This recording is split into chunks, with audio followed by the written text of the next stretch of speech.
All right, guys, what's going on? Welcome back to Chris's Sports Corner. Real quick, man, hope everybody's having a great NFL Sunday.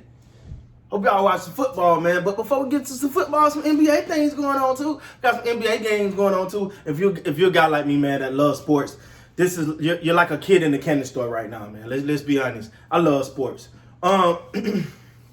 So some news coming out of the woodwork. About Kyrie Irving. Now we all know Kyrie Irving is a part of that dominant trio they got in Brooklyn. Let's make no mistakes about it. That those guys are legit. Is a reason why they're title favorites this year. And when you look at them on paper, man, it's gonna be hard to beat. But Steve Nash is coming out and pretty much admitting one piece of that trilogy is gonna be difficult. He's not gonna be playing in at least some home games. This is a direct quote from Steve Nash. I think we recognize he's not playing home games. We're going to have to, for sure, play without him this year. So it just depends on when, where, and how much.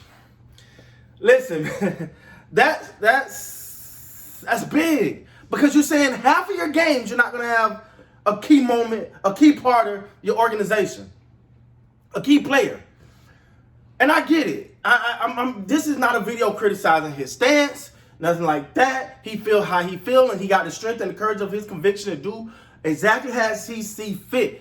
But like I always say, when you make these decisions, you got to understand that there's ramifications. No one's going to be in the rules for you. So the state of New York has pretty much said that if he want to, and then it's not just him. This mandate in New York wasn't created for him. It's like not they keep Kyrie Irving. It was they state like you got to have a vaccination. So Kyrie Irving. Obviously ain't getting a shot. You know, Andrew Wiggins was in the same boat. He decided to go ahead and get it. And, you know, it's everyone's individual decision. I'm not here to applaud or criticize anybody's decision. That's your decision. But when you work for an organization or a team or however, they're going to require you to follow the rules. And whatever, or the league. And they're going to require certain things to go a certain way. And when that don't happen, there's consequences. But let's talk about the game, all right? How does this affect the Brooklyn Nets? Now, it's big, but it's not like they don't still have James Harden and Kevin Durant, all right? Like let's everybody finna be crying for them, but it come now the question is when do you plug him in, right? When do you plug him in? Because you say, oh, he can only play home games. He can only play away games. So what happens? You go on your way stretch, you build up for a couple games, a little road trip, and you build up a little cohesion, boom, he's gone, got to go back home. It's like, it almost throws the balance of the team off because you got it, maybe you do, maybe you don't.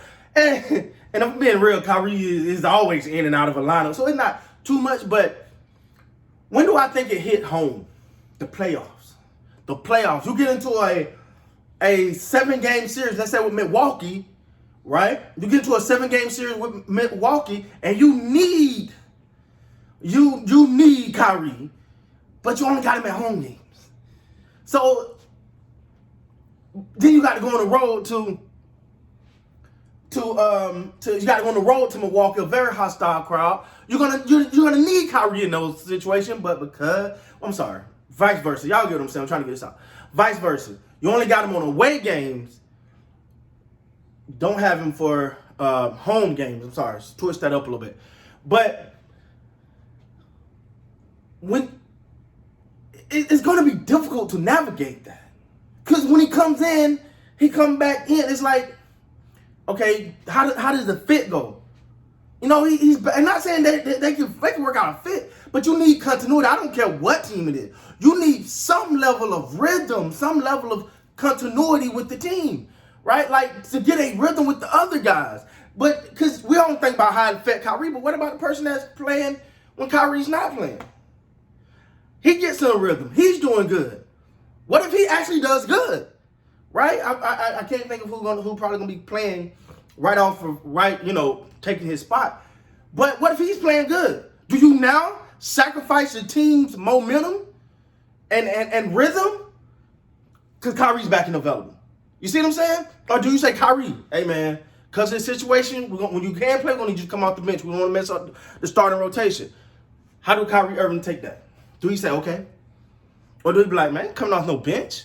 Hey, I'm just saying this thing goes so deep, man, that it's so many different levels to this that you have to think about, because how did that affect the coach?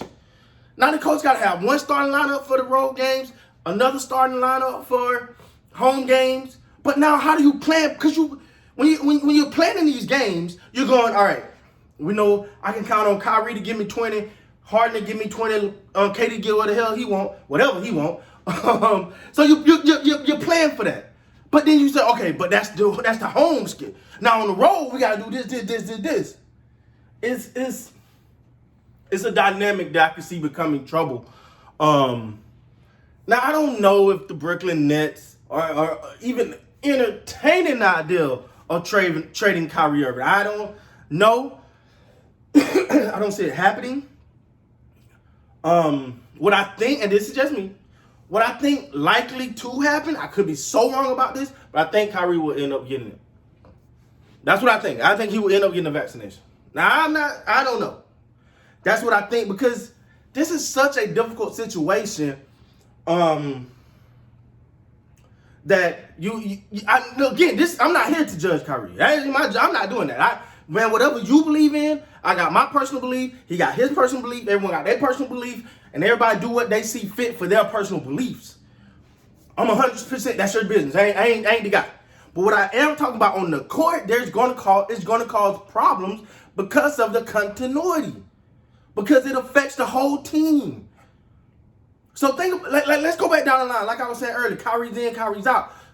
Kyrie's in, then the guy that post that normally started, his time get pushed back. But wait a minute. What about the guy that was backing up him when he normally would be in the starting lineup? Now he's not even in the rotation. You see what I'm saying? I hope I'm breaking this down as good as I can for you guys. I hope you guys understand what I'm saying. It's to me, you're in a championship mode, right? You're thinking title. The Nets gonna have a huge decision to make with this Kyrie Irving situation, because if it get down, if it's hurting the team, do you at that point say, man, we're trying to get a chip. We're trying to bring the first chip in Brooklyn. We got the opportunity. This situation here, man, is doing more harm than good. We may have to move on. Or they say, Kyrie, you're our guy. We're rocking with you. I don't agree with this guy much, but I gotta agree with Stephen A. However KD started to feel what's gonna happen. If KD started, hey man, this ain't working. All right, let's fix it. And then he decided we can't do it with Kyrie. Then that's one thing. But if KD like, that's my guy. We gonna ride. When he come in, he come in. When he don't, he don't. Let's be honest, KD got the talent to subdue a lot of that. So we're gonna see how all this playing out, man. With that being said, guys, hey, let me know what y'all think, man. With that being said, please like, comment, subscribe to the channel. Till next time, you guys be great.